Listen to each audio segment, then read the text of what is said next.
এই 7 মাসে দেশে একটা নৈরাজ্যিক পরিস্থিতি তৈরি করে রেখেছেন।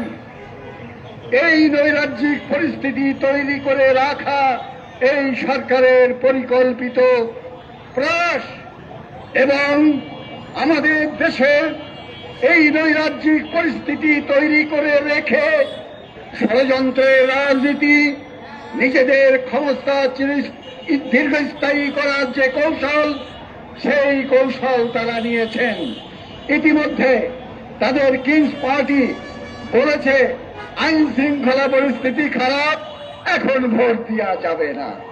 কি চমৎকার! তাদের উদ্দেশ্য পরিষ্কার। তারা এক সংস্কার প্রস্তাব এনেছেন। আমাদের দেশে 53 বছরে যারা ক্ষমতায় থেকেছে তারা সংবিধান সংস্কার করেছে, সংবিধান কাটাছেঁড়া করেছে, সংবিধান কাটাছেঁড়া করেছে লুটপাটকারীদের স্বার্থে। বর্তমানে যারা সংস্কার করতে চান তারাও লুটপাটকারীদের স্বার্থে সংস্কার করে এইটা একটা ঘষামাজা করতে চান।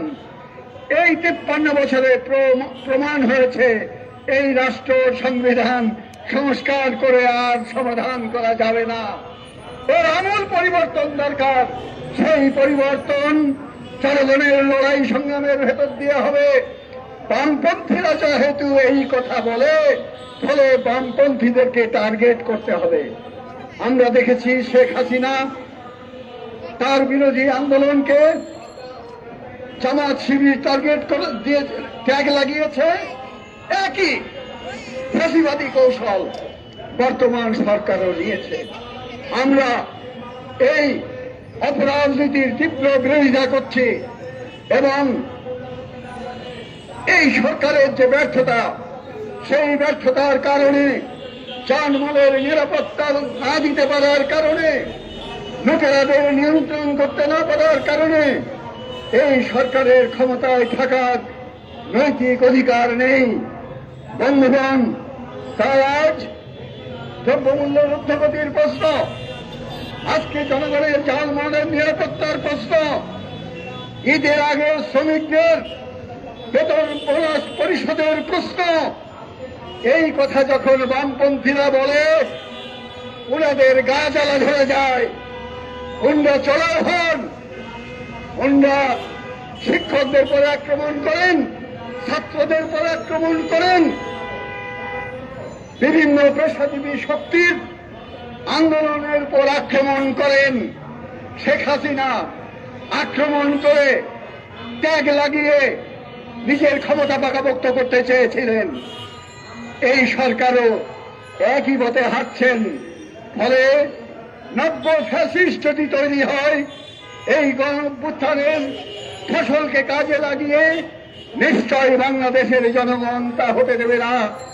আমরা এই সরকারকে পরিষ্কারভাবে বলতে চাই, বেশি কিছু নয়, একটি সংস্কার করার সুযোগ আছে।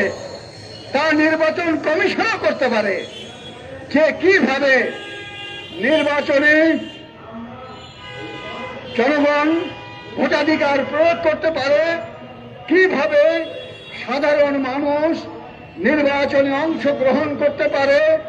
ওই জামানতের টাকার প্রশ্ন, ওই শ্রমিক কৃষকের প্রতিনিধিত্বের প্রশ্ন, কিভাবে পার্লামেন্ট জনগণের পার্লামেন্ট হবে, সেই প্রশ্নে প্রয়োজনীয় সংস্কার করে এই নির্বাচন কমিশন তার যে প্রস্তুতি আছে তাতে 3 মাসের ভেতরে তার পক্ষে নির্বাচন করা সম্ভব।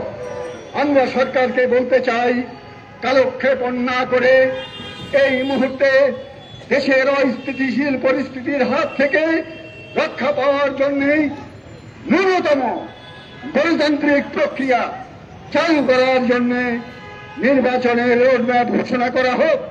তা না হলে জনগণ, আপনাদের মুখোশ জনগণের সামনে ইতিমধ্যেই উন্মোচিত হয়েছে। জনগণ ঘুরে দাঁড়াবেন। আগামী রোজার ঈদের আগে 20 তারিখের ভেতরে যদি শ্রমিকদের বেতন বোনাসের টাকা পরিশোধ না করা হয়, শ্রমিকদের নিয়ে সাথে থেকে বাম গণতান্ত্রিক জোট সেই লড়াইয়ে সামিল হবে।